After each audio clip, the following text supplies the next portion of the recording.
Bonjour, bienvenue à toi dans ce nouvel épisode du podcast. C'est Vanessa, je suis ravie de te retrouver aujourd'hui. Et aujourd'hui, on va parler de la solitude. On va parler de la solitude, mais tu sais, pas la solitude en mode négatif, en mode je suis déprimée à la fin de l'épisode. Pas de cette solitude-là, mais plutôt, je vais te montrer au contraire que la solitude peut être vraiment quelque chose d'extrêmement positif lorsqu'elle est choisie. D'accord ? On va parler de ça, et puis on va parler aussi de la solitude de l'entrepreneur. La solitude globalement d'un point de vue positif.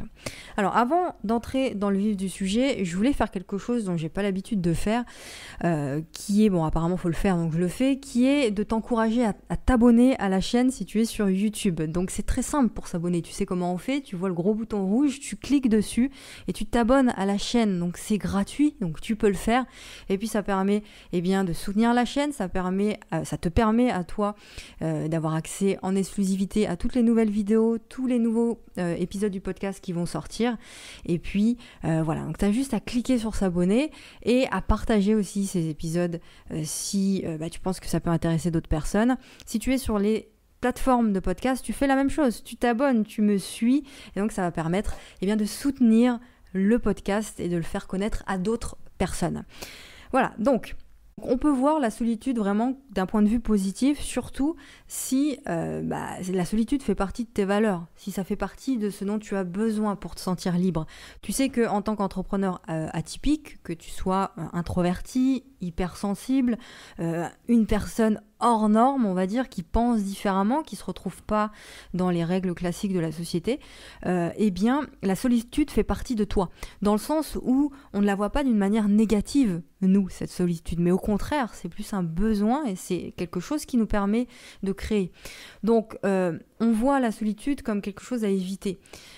Absolument, tu vois, c'est quelque chose qui te fait peur, c'est quelque chose, le fait d'être seul avec nous-mêmes, c'est horrible, tu vois, c'est impossible à vivre et on voit vraiment la solitude de cette manière-là. Et je pense que ce regard global qu'on a vis-à-vis de la solitude, c'est largement lié au regard que la société porte sur la solitude.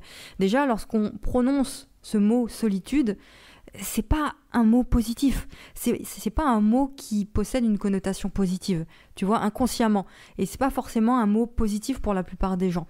Et effectivement, la société nous montre ça aussi, nous montre qu'une personne heureuse, une personne qui a du succès, une personne qui se sent bien dans sa vie, c'est une personne qui est entourée de beaucoup de personnes. C'est une personne qui aime les groupes, qui aime s'exprimer, qui fait de grands discours, etc. Ça, c'est le schéma classique qu'on a, tu vois. Et pour la société, une personne qui aime être seule, qui aime se retrouver seule pour penser, pour réfléchir, pour créer des choses, elle n'est pas vue comme quelqu'un qui réussit. Au contraire, c'est plus vu comme quelqu'un de dépressif, alors que c'est pas vraiment toujours le cas. C'est un petit peu caricatural ce que je te raconte ici, mais grossièrement, c'est ça.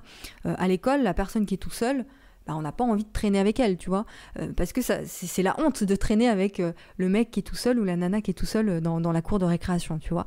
Donc ici, je vais te montrer que finalement, la solitude peut être quelque chose d'extrêmement positif dans la vie d'une personne, et je vais te montrer pourquoi. Alors, déjà, à moins que tu sois quelqu'un d'extraverti, quelqu'un qui a besoin d'être entouré pour avoir de l'énergie. Tu sais qu'il y a des gens, les extravertis, c'est ça, pour recharger leur énergie, pour se sentir bien, ils ont besoin d'être entourés. Ils ont besoin de parler avec d'autres personnes tout le temps. Ça les nourrit, ça. Et au contraire, quand ils sont seuls, ça leur bouffe de l'énergie. Ils se sentent pas bien. Et il n'empêche que la solitude, c'est quelque chose d'important parce que c'est elle qui te permet d'avoir des moments à toi. C'est elle qui te permet d'avoir des moments pour méditer, des moments pour réfléchir, des moments pour faire le point. Et peu importe la personne que tu es, c'est nécessaire d'avoir des moments de solitude, tu vois. Et d'ailleurs, on en parlera juste après, mais les plus grandes décisions qu'on a eues, c'était dans les moments de solitude, dans les moments où on était avec nous-mêmes. Et si tu m'écoutes régulièrement, tu sais à quel point je pense que c'est nécessaire de se défaire du bruit ambiant pour se retrouver avec toi-même et de le faire quotidiennement, ça. C'est quelque chose qui est très difficile pour beaucoup de personnes. Parce que certains, on se dit, voilà, j'ai pas le temps de me prendre du temps pour moi, même 10 minutes, alors que c'est tellement important ça. 10 minutes par jour, c'est un exercice qui fait un bien fou. Et je te le répète, essaie vraiment de prendre un temps chaque jour pour le faire ça. Petit aparté concernant la solitude lorsqu'elle n'est pas choisie. Par exemple, une rupture. Bon, une rupture sentimentale. Ça, c'est une solitude qui est imposée. Par exemple, du jour au lendemain, bam, tu fais face à une rupture, eh bien, ça te tombe dessus. Dans ce cas-là, c'est autre chose. Avant la séparation, l'autre, si tu veux, pouvait combler un manque chez toi, un vide, d'accord, que tu ne voyais pas forcément, mais c'est ce qui pouvait se passer. Et dans ce cas-là, dès que tu vis la rupture, bah, tu le vis extrêmement mal. Et cette solitude te fait énormément de mal. Donc là, on va pas parler de ça parce que c'est pas le sujet, mais c'est un travail à faire. Si tu es dans ce cas-là aujourd'hui, c'est un travail à faire qu'il faut que tu fasses en fonction de ton histoire personnelle, mais pour voir pourquoi est-ce que tu vis si mal cette solitude. Pourquoi est-ce que eh bien, cette solitude, tu la vis de cette manière-là, et pourquoi ça t'enlève de la confiance en toi à ce point. Tu comprends?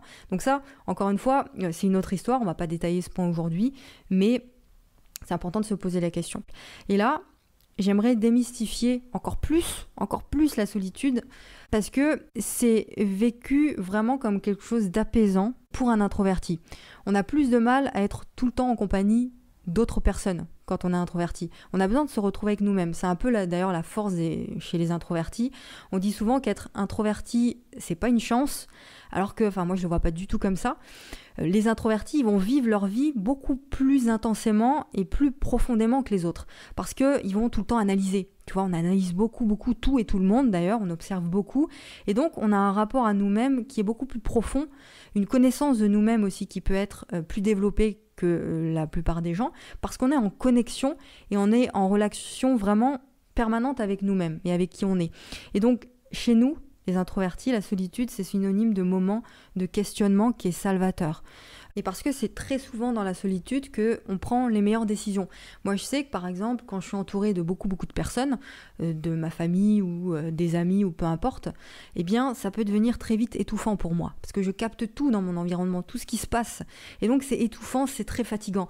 Je dis tout ça en toute bienveillance, et je sais que les entrepreneurs qui sont hypersensibles comprennent ça, ce que je suis en train de raconter ici. C'est bienveillant, il n'y a rien de mal dans ce que je dis. C'est juste que quand tu es tout le temps entouré de personnes, tu ne peux pas laisser libre cours à ta passion, à ta créativité, parce que tu es sans arrêt stimulé par ton environnement. Tu es sans arrêt stimulé par les sollicitations des uns et des autres.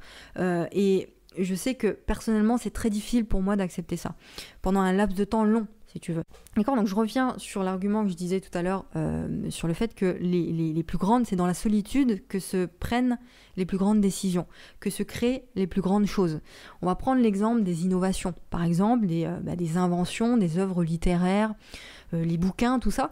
Les idées ont germé la plupart du temps dans la solitude. L'écrivain, il a besoin de solitude pour rédiger son livre. Donc après, il peut être dans un lieu public, mais voilà, il a besoin de cette solitude-là.